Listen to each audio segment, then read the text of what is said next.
Hey everybody! Today we are going to learn how to save your Illustrator file as a print-ready PDF so it looks perfect when sent to a printer. First, make sure your artwork is finished and everything fits inside the artboard. Now, click File in the top menu. Then click Save As. Choose where you want to save the file. In the Save As Type dropdown, select Adobe PDF. This keeps your design high quality. Click Save. The PDF options window opens. At the top, choose a preset. Select High Quality Print or Press Quality.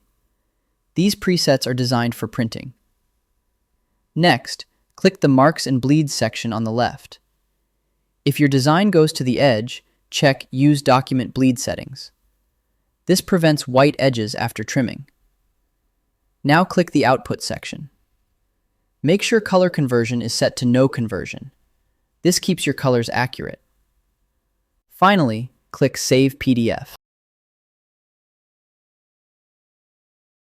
I hope this helps you on your current and future projects.